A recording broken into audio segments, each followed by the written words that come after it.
concebía, que la venida del Mesías iba a ser de la manera misteriosa como Elías había sido elevado al cielo, o llevado, mejor dicho, por ese carro de fuego. De la nada, no le avisó a nadie, simplemente desapareció, al igual que Enoc. Entonces, en la mente de los judíos, ellos creen hasta el día de hoy, porque está dividido los judíos, unos mesiánicos y otros y otros que aún siguen esperando al Mesías. Pero este grupo tiene una característica bien especial de los esenios, que ellos, para esperar a su Dios o vivir una vida agradable a su Dios,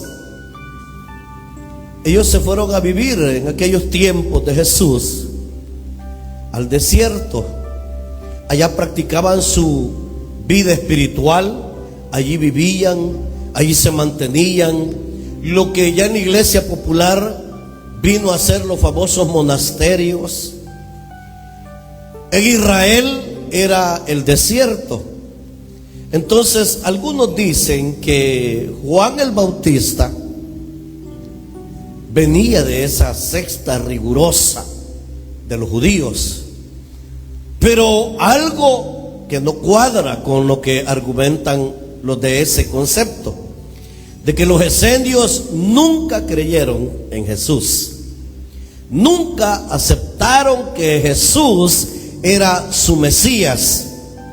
Y Juan el Bautista aseguró que Jesús era el Cordero de Dios que quita el pecado del mundo. Entonces vea que hay una diferencia, aunque la práctica o forma de vivir era parecida. Sin embargo, la Biblia nos narra como un hombre que se levanta de un lugar desértico, como un hombre que no está entre la multitud, sino que está viviendo, hermanos, una realidad distinta a la del mundo común y corriente. Viene del desierto y viene con una autoridad, con una convicción, con una revelación poderosa, y viene con un mensaje diferente, y viene, hermanos, con algo que persuadía, que atraía, que conquistaba, hermano, y que congregaba. Este hombre llamado Juan el Bautista llegó a la ribera del río Jordán, hermano, y comenzó a hablar de la venida de ese Dios que es salvación y vida eterna, de ese Cristo que venía para destruir al diablo, que venía para destruir al pecado, que venía para destruir al mal, que venía para dar victoria a los que creen en Él. Aleluya. De esos son ustedes y yo también. Yo no sé si usted, hermano, pero yo sí creo que vino mi Cristo a darme la victoria en la cruz del Calvario. Y la Biblia dice, hermanos, que vino, por eso así comienza el relato bíblico del capítulo 3. Vino del desierto de Judea. Entonces su vestuario, a mí me preguntan, mire, ¿y usted por qué usa una camisa muy diferente? De hecho, los que van a predicar aquí conmigo, ya les estamos instruyendo de la necesidad del vestuario. Claro, para la iglesia popular es normal eso. En la iglesia evangélica no, dicen, no, eso es religiosidad. Pero porque yo siempre he dicho, la iglesia cristiana evangélica carece de mucha cultura. Pero el vestuario en tiempos de Jesús, antes de Jesús, después de Jesús y hasta hoy día, tiene un gran y poderoso significado. Entonces, los que entendemos eso, nos esmeramos para lucir o vestirnos diferente. Y yo les ponía el ejemplo a los que se están formando en la predicación. Cuando hay una boda, todas las damas, todas las mujeres van bien elegantes, pero la dueña de la fiesta, el motivo o quien ha invitado a esa fiesta, va vestida diferente. Y se distingue entre si 1 millón de mujeres estuvieran en ese lugar, se distingue quién es la futura esposa o quién es ya la esposa, porque aquí solo se viene a presentar, pero ya se ha casado por las leyes civiles. Entonces se distingue. Entonces en Israel, que está lleno de cultura y simbolismo, significado muy valioso, muy enriquecedor, entonces el ver vestido a alguien, desde allí ellos sentían quién es, a qué se dedica. Aunque usted no lo crea, yo estas camisas las uso para eventos especiales con pastores, pero no luzco así todo el tiempo. Porque quieras o no, donde quiera que llego y voy vestido de esta manera, está comiendo alguien y siempre me está viendo, van pasando y me quedan viendo, porque es un vestuario totalmente diferente. Y cuando visitan nuestra página, entienden, ahora sabemos por qué se viste así. Entonces, porque con el vestuario predicamos. Lastimosamente la iglesia evangélica no tiene cultura y no entiende esto, y a esto le llama religiosidad.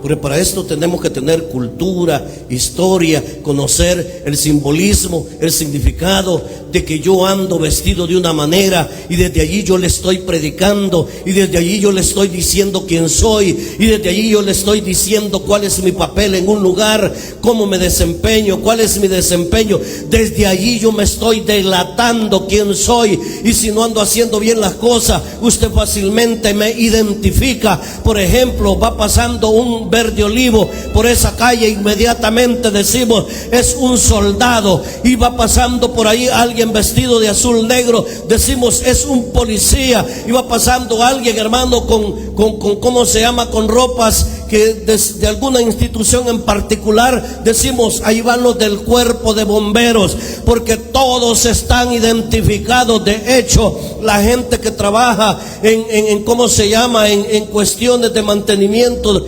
satelitales, andan vestuarios, hermano, que los identifica, y todo mundo que ve subido en un poste, o viendo un poste, o revisando un alambre, hermanos, sobre la calle, nadie se admira, porque usted dice, son de mantenimiento, pero súbase usted y me dirá, está robando luz, está robando luz, está robando luz. Se está conectando y deja el teléfono. Mire, en tal lugar, fíjese que está un hombre con una escalera. Ahorita le mando la foto. Está conectando un cable. Un ratito vienen por usted. Pero usted no conoce al que está subido allí con sus pantalones, esa volada, cinta reflectiva aquí, y anda su identificación. La gente lo ve normal, hasta ni atención le presta, porque está identificado. Pero eso se llama cultura. Y dice alguien que no sabe nada, miren, ¿y ese hombre qué hace allí? Y usted le explica, son de compañías telefónicas, son gente del tendido eléctrico que da mantenimiento. ¿Y usted cómo lo sabe? No, todos los que hacen ese trabajo andan así en nuestro país. ¿Por qué? Los tiene identificados. Eso se llama cultura. Oigan, a mí los pastores, otros pastores, cuando me ven vestido así, dicen, uy, ¿y este quién es? ¿Por qué no conocen de cultura? Pero a mí no me gusta venir con saco y corbata, porque eso lo andamos durante la semana, y eso me hace ver como un profesional. Sí, mi corbata me identifica como un profesional. Yo nunca me he presentado a una oficina sin mi corbata y sin el saco, nunca. Yo desde que me ven, ahí viene el que viene a reunión con el jefe, porque vamos bien identificados. Ahora llevemos eso a lo espiritual. Tendríamos nosotros, con nuestra forma de ser y vestir, explicarle al mundo sin hablar qué es lo que Dios ha hecho en nuestras vidas. No sé si me explico.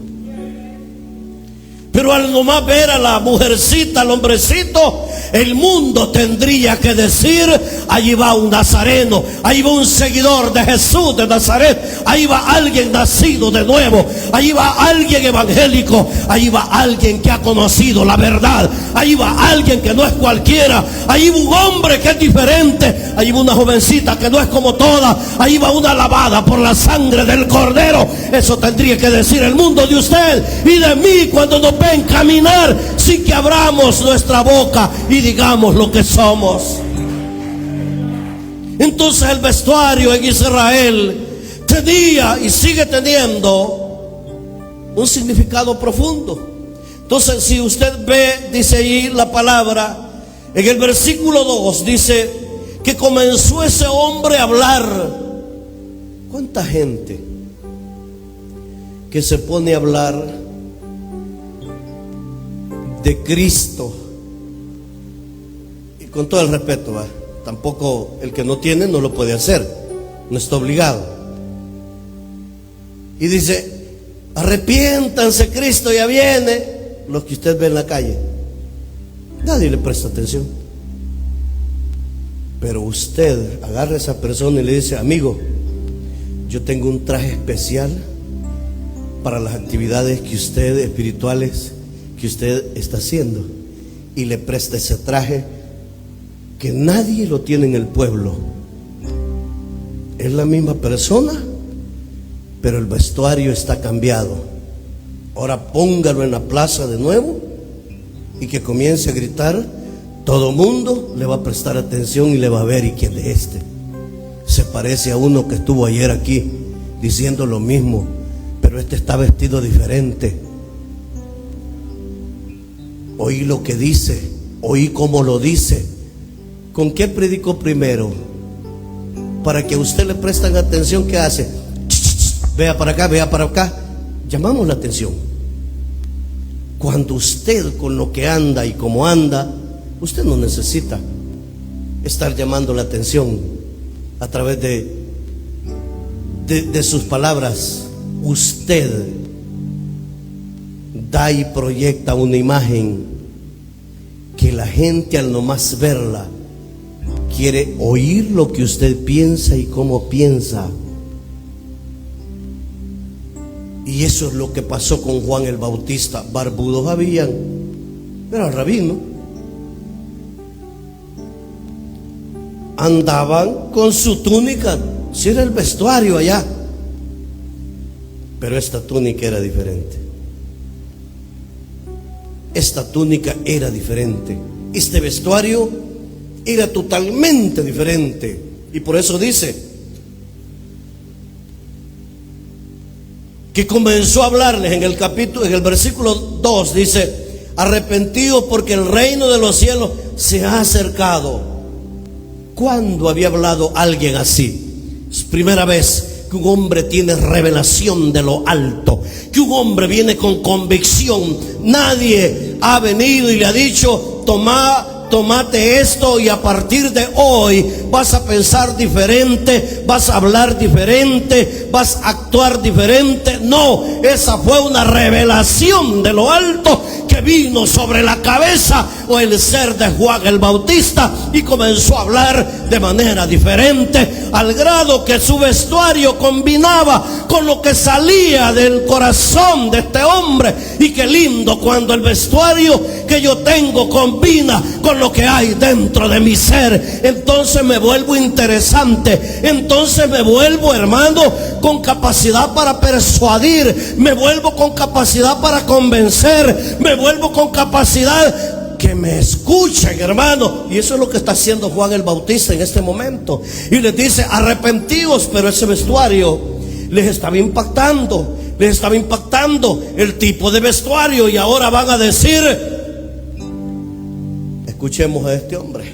Y mire, él les dice: porque el reino de los cielos se ha acercado. Revelación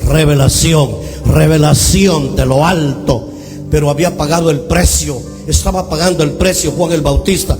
¿Venía de dónde? Dice la Biblia, del desierto. De allá apareció. O sea, hermanos, de que él, antes de tener esta revelación y venir a afirmar algo que nunca nadie había dicho, se había privado de muchas cosas allá en el desierto. Vivió y estaba viviendo una vida no igual a todos los de ese tiempo. No era igual esa vida. Venía del desierto y venía con revelación. Muchas veces Dios necesita llevarnos al desierto para poder hablarnos y revelarnos. Muchas veces el desierto va a ser la enfermedad. Muchas veces el desierto va a ser el problema. Muchas veces el desierto va a ser la necesidad que Dios nos va a llevar y nos va a meter, porque en medio de todo eso, cuando las lágrimas comiencen a brotar en nuestros ojos, Dios quiere revelar algo, hermano, que no se lo ha dicho a otra persona, porque Dios, muchas de las cosas que quiere darle al hombre no son de manera colectiva, son personales, porque Dios tiene trato personal con cada hijo de Él. Están los hijos de Él aquí que lo alaben esta mañana, que le den la gloria, la honra y la alabanza a ese Dios poderoso. Ahora dice el verso 3: pues este es aquel de quien habló el profeta Isaías cuando dijo: voz del que clama en el desierto. No hay cosa más maravillosa que nuestras conversaciones o discursos sean apoyadas en enseñanzas del pasado. Eso cobra vida, porque la gente se sitúa en el personaje al que se hace referencia. Y aquí el personaje al que está haciendo referencia Juan el Bautista es el profeta Isaías. Entonces, note usted, se vuelve interesante. El discurso de Juan el Bautista se vuelve interesante, su vestuario, su comportamiento se vuelve interesante, atractivo, persuasivo, hermano. Y ahora lo que sale de él, la revelación que trae del desierto, hermano, es algo de verdad fresco, es algo nuevo. Yo le digo al Señor: Padre, Dios mío, dame algo, mensaje fresco. Es cierto, no vamos a estar inventando en cada mensaje, porque cada mensaje, hermano, es respuesta a un contexto, a una verdad que se estaba dando en aquel momento en el pueblo de Dios. Pero las revelaciones son aquellas cuando yo vengo y le digo al desierto al que Dios te quiere llevar. Es el problema muchas veces, y muchas veces no entendemos, hermano, pero Dios nos mete en desierto porque nos quiere revelar, como lo hizo con Juan el Bautista, hermanos, que vino a Judea, vino a Jerusalén y vino con tremenda convicción. A muchos de los que aquí estamos nos hace falta convicción, y Dios quiere hombres y mujeres convencidas y convencidos. Amén, hermano. ¿Por qué fallamos en nuestros cultos o la perseverancia? Por falta de convicción. ¿Por qué un trabajo nos mueve? ¿Por qué un cliente le gana a mi Cristo y me dice: mire, le voy a dar tanto y se viene a trabajar el fin de semana, me urge? Imagínense que aquí está ese patrón o cliente y aquí está Cristo a la par. Y somos tan, pero tan insensatos que decidimos por el patrono que le va a dar buen dinero y con eso va a pagar la deuda. Y usted dice: no, con esto ya salgo y después ya no te voy a fallar, Señor. Y Dios dice: es cierto, salís, pero se te olvida que tenés 40 años y tengo planes de tenerte hasta los 70 y en la tierra. ¿Quién te va a dar de comer los otros 30 años, insensato? Hoy quedas con las deudas pagadas y vas a tener tranquilidad. Pero ¿quién te va a mantener después de aquí para adelante? Y nosotros decimos: allá vamos. Y nos vamos y dejamos a Dios.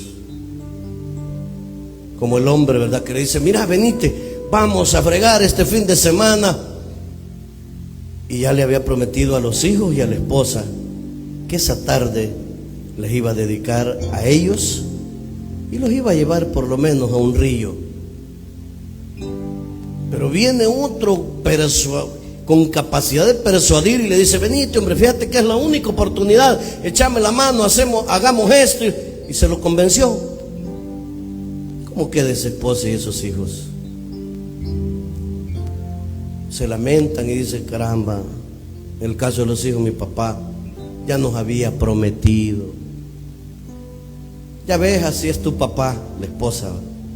Eso es lo que hace Cristo también, porque Él es nuestro intercesor, que llega y le dice: sí, papá, hoy no falló fulano, no fue a nuestra casa, pero el otro sábado o domingo va a llegar. Esa es la función del intercesor. Pero imagínese usted cómo somos de insensatos. Pero ahora veamos lo contrario. Imagínense que están dos que le ofrecen alternativa a su situación del momento. Y usted dice: no, tengo compromiso con Dios. Y el otro se queda plantado. Y le dice: bueno, entonces voy a tener que buscar a otro. Sí, y todavía me doy el lujo. Hágame el favor, busque a otro. Yo no puedo. Quisiera, y créame, me hace falta ese dinero. Pero un día le prometí a Dios no fallarle. Y viene la terapia satánica, ¿verdad? Un día. ¿Crees que por un día te vas a condenar? Le comienza a decir el ángel del diablo. ¿Crees que por un día? Sé práctico. ¿Crees que por no ir al templo Dios se va a ofender? Mira, trabaja y Dios no se va a ofender. Y es más, te voy a decir algo: cuando vas al templo y miras a alguien, si es varoncito, dejaste de ir a trabajar. Fuiste al templo, pero allá viste algo y le diste cabida a un mal pensamiento. Ahora te pregunto, porque los ángeles satánicos son sabios, y le dice: ahora te pregunto, ¿qué hubieras hecho más? ¿Quedarte trabajando y ocupar tu mente en lo que estabas haciendo, o haber ido al templo a ver a alguien y darle cabida al pecado a través de ese pensamiento? Ya usted cae redondo, ¿va? No, hubiera hecho mejor quedándome a trabajar. ¿Ya ves? Ya ves que sos inteligente. Vos sos inteligente y el viejo te tiene dormido. Vos sos inteligente y el diablo va seduciendo. ¿Cuántos hemos caído? Y pagamos la deuda, yo ya le dije. Pagamos la deuda y sacrificamos a Dios.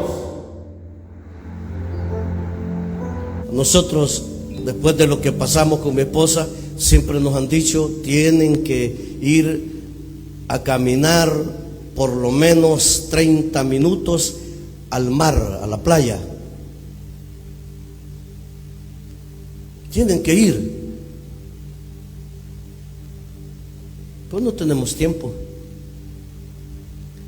Y el día que vayamos va a ser que vamos a sacrificar un día de trabajo, no de Dios. Hoy no vamos a ir a trabajar, me voy a hacer el enfermo, porque hoy soy empleado también. Voy a decir que no voy a poder llegar, pero vámonos para allá. Bien pudiésemos ir el sábado o el domingo. Pero ¿qué es más sabio hacer? ¿Qué es lo que hace usted? ¿A quién sacrifica? El tiempo de Dios. Ay, el domingo voy a llegar, o sea, el domingo solo a la iglesia voy, y no tengo más que hacer. Imagínense. Y Dios dice: solo a la iglesia vas. Entonces dice: vea, ese mensaje persuasivo, ese mensaje que Juan el Bautista llevaba, estaba encarando la conciencia de aquellos religiosos en aquel momento, que había caído el pueblo de Jerusalén y Judea porque habían partido los reinos, hermanos. Pero quiero decirle que ahí estaba llegando esa palabra, y la gente, cuando oía la predicación de Juan el Bautista, decía: este hombre está predicando de una manera diferente. Sentían un dolor en su corazón, algo decían: tiene razón lo que está diciendo. Yo nunca lo había visto de esa manera. Yo siempre decía: el día domingo, si no el sábado, voy a ir. Pero nunca había pensado en que lo que tengo que sacrificar es el trabajo, porque un día te van a echar y te vas a ir por ladrón de esa empresa, por mediocre. Pero si vienes a la casa del Señor, ese Dios no te va a echar de este lugar, ese Dios no te va a echar del reino, si te portas bien, porque Él es nuestro amigo fiel. Él es nuestro amigo fiel. Denle palmas al Rey.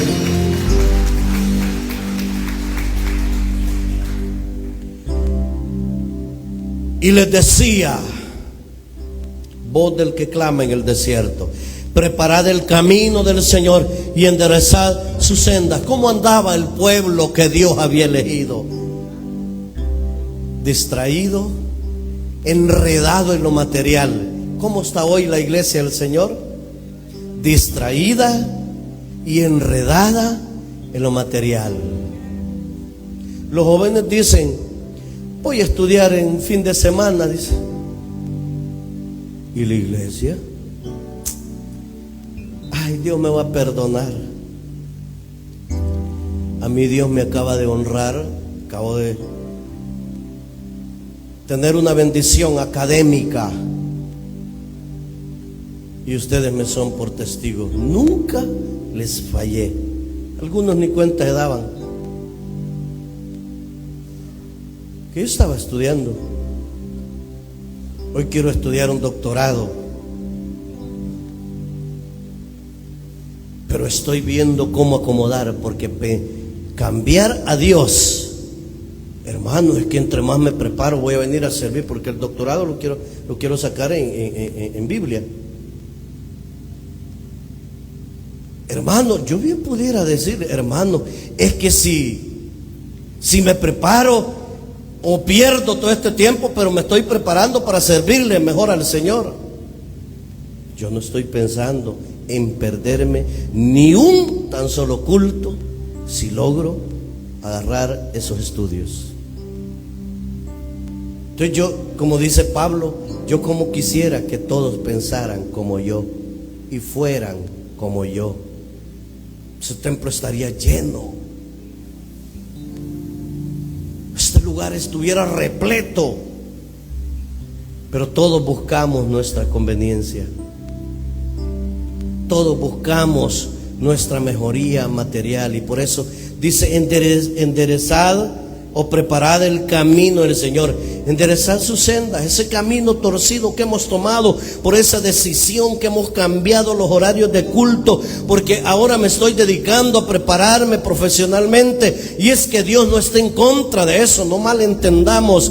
Yo por eso es que me quiero seguir preparando, hermano. Dios no está en contra de que dentro de su pueblo hayan hombres eruditos, hombres pensantes, hombres sabios, hombres que aporten, hermano, a la historia dentro de la iglesia, y que podamos ser gente, hermano, intelectuales. Claro que Dios quiere un pueblo que en medio de la sabiduría que conquiste, le dé la gloria a su Dios todopoderoso.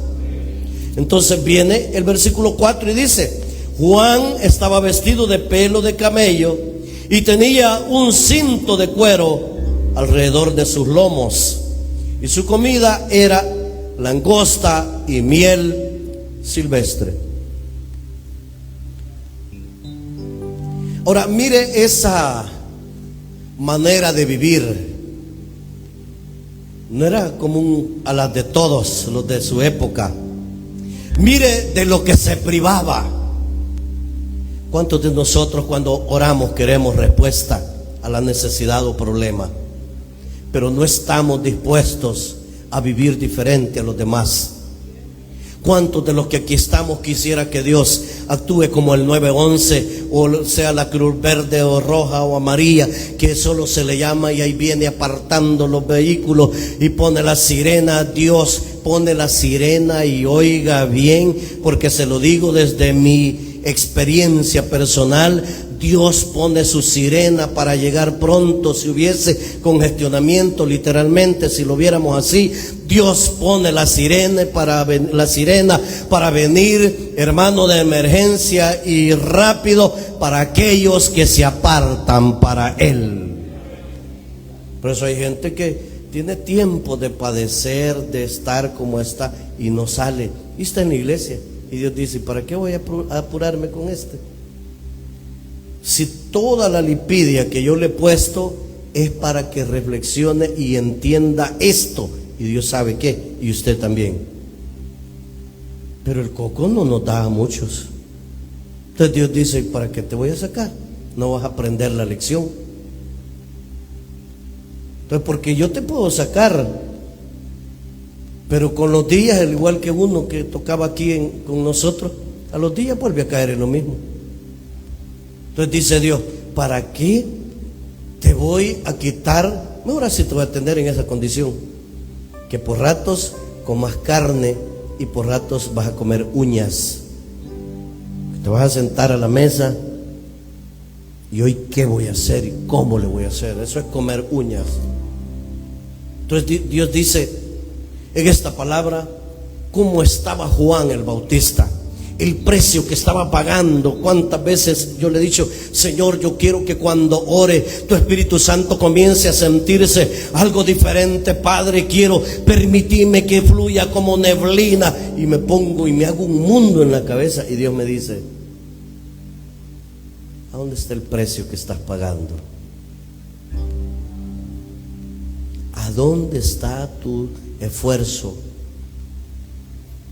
Sí, yo lo puedo hacer por amor a mi nombre, por amor a mi templo. Yo lo puedo hacer, no me cuesta. Pero tú no lo vas a entender si yo me derramo de esa manera. Porque para que me entendás, o para que todos puedan ver y sentir mi presencia de manera colectiva, el primero que tiene que estar en otro nivel eres tú. Como un día me dijo mi esposa: a saber de qué nos estás privando tú, refiriéndose a que yo le he dicho: fíjate que yo 3 días me meto en oración y yo comienzo a ver todo diferente. Tanto así que veo a las personas y le digo: usted está en esto. Y la gente dice: ¿y cómo lo sabe? Y yo le digo a mi esposa: yo me tengo miedo. Me tengo miedo. ¿Y por qué me tengo miedo? Porque cuando yo voy ahí por el 3er día y que yo estoy ahí, o sea, comienzo a sentir cuando levanto mis manos, usted no tiene idea. Y eso me da miedo. Porque Dios mío, si yo me someto de la manera como oigo que muchos lo hacen, santo Dios, voy a levitar. ¿Qué es levitar? Que mientras usted ora, se levanta. Entonces yo me tengo miedo porque puede llegar a la vanagloria. Pero eso es lo que Dios quiere, no que yo me dé la vanagloria, sino que yo suba un peldaño, que usted suba un peldaño, que para poder ver las maravillas de ese Dios, que para que podamos tener revelaciones, hermano, tenemos que pagar un precio también. Hay gente que ora por sanidad, que ora por una casa, que está pidiendo un milagro, hermano, pero no le ofrece nada a Dios, ni le entrega nada a Dios de nuestros defectos, ese pecado, lo que sea, hermano, no hace pactos con Dios. Entonces Dios dice: todavía no ha entendido mi hija o mi hijo cuál es la dinámica de cómo yo funciono con aquellos que he tomado como hijos. Yo tengo un método, y ese método sí es generalizado. Usted comprende el lenguaje de Dios, y Dios entonces vendrá en auxilio, Dios vendrá en respaldo. ¿Sabe por qué a Juan el Bautista mucha gente comenzó, hermano? No tenía un equipo de sonido, no, la voz de él llegó al centro, llegó allá. ¿Sabe por qué y a través de qué? Uno le decía al otro, el otro al otro: vamos al Jordán. Alguien está en el Jordán, alguien está predicando de una manera manera diferente. Mira cómo se siente. Y sabe que Juan el Bautista no tenía sonido, pero la voz de él llegó de extremo a extremo. ¿Sabe por qué? Porque el Dios de los cielos estaba respaldando esa revelación. Dios quiere respaldar nuestra vida, pero en la medida que nos metamos y vivamos para ese Dios, Dios nos va a conceder toda clase de petición, hermano. El verso 5 dice: y salía a Jerusalén y toda Judea y toda la provincia de alrededor del Jordán. Verso 6 dice: y eran bautizados por él en el Jordán, confesando sus pecados. Qué lindo cuando alguien, y eso solo alguien lo puede hacer, alguien cuando de verdad está el mensaje llegando al corazón, no golpeándolo necesariamente, sino que le está haciendo una reflexión, lo ha llevado al estado de reflexión, y esa reflexión lo lleva a una acción. Y yo creo que la iglesia eso le hace falta. Y cuando digo la iglesia me refiero en términos generales. La iglesia tiene que reflexionar en qué anda y cómo anda. Nosotros como iglesia debemos de revisar nuestra vida espiritual, nuestros niveles espirituales, hermanos, para poder entender el lenguaje del cielo. La Biblia dice que cuando Juan predicaba, aquellos venían y eran bautizados porque procedían al arrepentimiento. Es que cuando yo reflexiono me doy cuenta que algo tengo que mejorar, o mucho tengo que mejorar, y a eso se le llama reflexión. Y cuando hay reflexión hay una acción, y cuando hay una acción hay arrepentimiento, hermano, y si hay arrepentimiento hay salvación y vida eterna. ¿Cuántos quieren esa salvación en este lugar, hermano? Debemos de proceder al arrepentimiento en aquello que todavía está en nosotros. Todos iban, dice. Ahora vea lo que dice el versículo 7. Al ver él, o sea Juan, que muchos de los fariseos y de los saduceos venían a su bautismo, les decía: generación de víboras, ¿quién os enseñó a huir de la ira venidera? Víbora, ese calificativo nadie se los había dicho a esa generación, y les está comparando con un reptil, con un animal traicionero, porque eso es la serpiente. Usted, si va una serpiente por ahí, no la oye. El egoísta puede pasar por aquella calle y usted no se va a dar cuenta que iba un egoísta. El deseo que anda en el corazón de esa envidia, nosotros vemos, y de ahí el dicho popular, ¿verdad? Caras vemos, usted complemente lo demás. Entonces la víbora es un animal muy discreto y traicionero. Y esa era la generación de aquel momento. Discreto, ¿va? Predicaban bonito, se vestían bonito, hablaban bonito, al grado que Cristo dijo: hagan lo que ellos dicen, pero no hagan lo que ellos hacen. Entonces, cuando la Biblia dice que les dijo raza de víbora, les está diciendo: ustedes tienen apariencia. Usted ve una serpiente enrollada y está dormida, por grande que sea, esas animalas se enrollan así, ¿va? Pero si la animala no ha sentido que usted está ahí a la par de ella, ni se mueve, ¿verdad? Ya parece yaguar, le llaman, ¿verdad? La gran serpiente enrollada. Ni cuenta se da. Porque así muchas veces está la vida del hombre. Una apariencia que no es la que Dios quiere. Y vea lo que les dice en el versículo 7. Al ver que muchos de los fariseos, al final con la pregunta dice: ¿quién os enseñó a huir de la ira venidera? Nadie. Lo que pasa es que cuando hay una reflexión, hay una acción. Por ejemplo, usted no tenía planeado pero viene y me cuenta el problema con alguien, y a raíz de lo que me cuenta yo comienzo a llevarlo, a guiarlo con la palabra y con esas palabras que Dios pone en nuestros labios. No tenía planeado, pero de aquí sale a pedir perdón. No lo tenía planeado hacerlo, pero usted llega y le dice: mire, yo quiero y he venido a pedirle perdón. Y el otro se admira y dice: mira, fíjate que fulano vino, quizás ya se va a morir, dice la gente. ¿Y eso por qué? Me vino a pedir perdón. Ay, vino bien humillado, mira. Hasta lloró, me dijo que las ofensas que yo le había hecho, que me las perdonaba. Y lo que él me ha hecho, me dijo que lo perdonara. Y la gente muy admirada. ¿Por qué? Porque el arrepentimiento es fruto de una reflexión.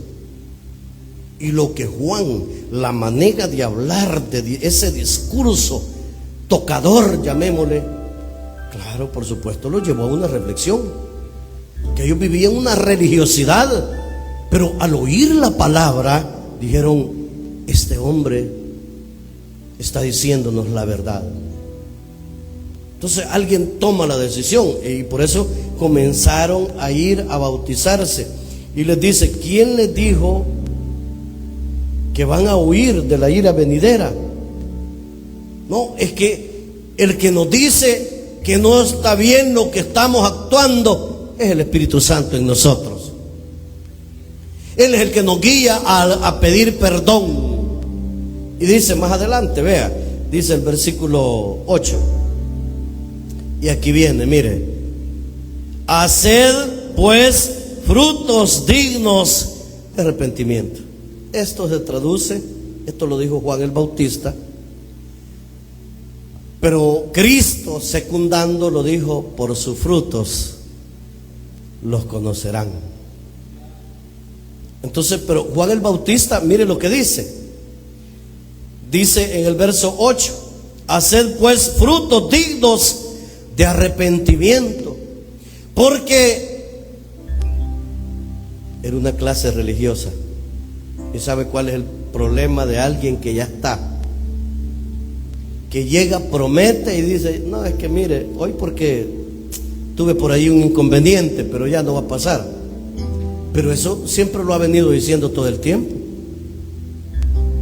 al grado que ya no se le cree, ni se le toma en cuenta lo que diga.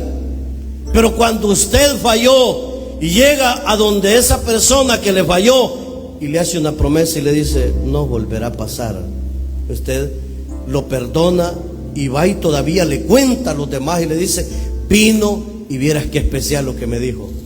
Me dijo que nunca más va a volver a pasar, porque se le cree. Pero usted que ha llegado 1, 2, 3, 4, 5, 6, 7 veces a decir lo mismo, yo por lo menos ni atención les pongo a los que me dicen: mire, fíjese que muérase, le digo yo.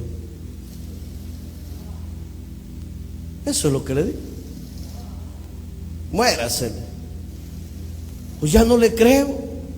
Por ahí está un hermano que siempre en los problemas me pedía consejo. Un día le dije: ¿sabe qué? Es el último que le doy. Ya no quiero perder el tiempo con usted, porque todos los consejos que le doy nunca los atiende. Entonces, ¿para qué viene y me pide consejo? Pues yo soy práctico en la vida. Si usted no va a hacer lo que yo le digo, ¿para qué le voy a decir? Entonces, ahí está emproblemado. Hay otro muchacho en la cárcel. No es el que usted está pensando. Es otro que hoy me manda a decir con un abogado: dígale al pastor que por no haberle hecho caso a sus consejos, hoy tengo 8 años de cárcel que pronto me van a sentenciar por no haberle hecho caso a los consejos del pastor. Me dice el abogado: esto le manda a decir fulano. ¿Qué podemos hacer? Nada. Entonces, vea dice, dé frutos, muestre que está arrepentido.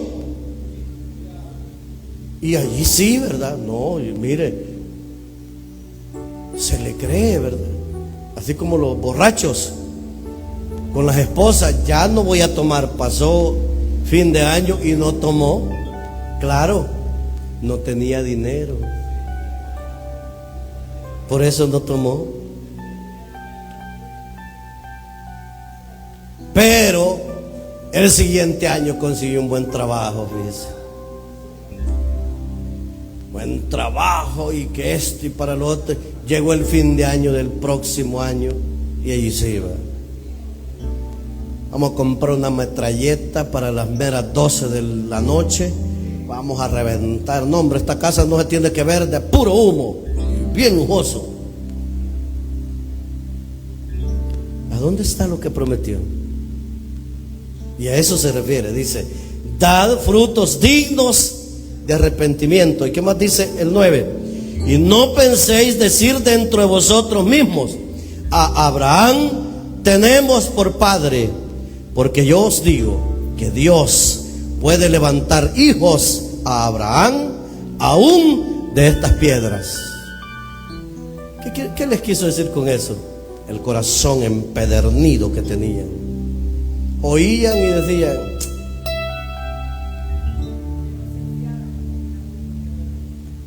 no, todo lo que dice, si nosotros descendemos de Abraham, allá está la promesa. Juan, has tenido excelente revelación, mi hermano, pero lo que has olvidado es lo que ya está escrito, y eso sí es garantía para todo nuestro pueblo, no lo que vos estás diciendo. Solo te lo voy a recordar por si se te ha olvidado, que le dijo nuestro Dios a nuestro padre Abraham, en ti serán benditas todas las generaciones. ¿Sabes qué? Nosotros no somos víbora, somos benditos por el Dios que nos eligió como pueblo. Ese orgullo, ¿verdad? Como los hijos de pastores que pueden decir, no, yo soy hijo de pastor. El salvo son los papás. Los hijos pueden estar ya destinados, o pueden ir destinados, si no se arrepienten, a estar ardiendo en las brasas, porque la salvación es personal. Entonces, por eso dice la Biblia, no penséis decir dentro de vosotros mismos, a Abraham tenemos por padre. ¿Cuántos nos confiamos? Yo voy a la iglesia, yo soy servidor, yo ofrendo, yo diezmo, así que Dios me va a tomar en cuenta esto y me tiene que sanar, o me tiene que dar esto que le estoy pidiendo. Cuidado con esas oraciones. Cuidado con esas oraciones. Dios no está obligado a cumplir todo lo que usted le pida, y yo también. Porque si Él sabe que lo que le estamos pidiendo es nuestra misma destrucción, aunque le lloremos, no lo dará, porque Él siempre quiere el bien para usted. No olvide, voz que clama en el desierto, Dios sigue clamando en el desierto de la incredulidad, en el desierto de la distracción, en el desierto de la comodidad. Dios sigue hablando a la iglesia en estos tiempos, que está muchas veces en el desierto, hermanos, de los afanes de la vida diaria. En ese desierto hay una palabra que se abre cada día de culto en este lugar, y que hoy, esta tarde, esta mañana, le ha dicho que no nos afanemos por las cosas materiales, porque nuestro socorro, hermano, no es de lo que estamos haciendo o vamos a conseguir con nuestro trabajo. Cuide su momento. Esta época, ¿cuántos dejan de perseverar?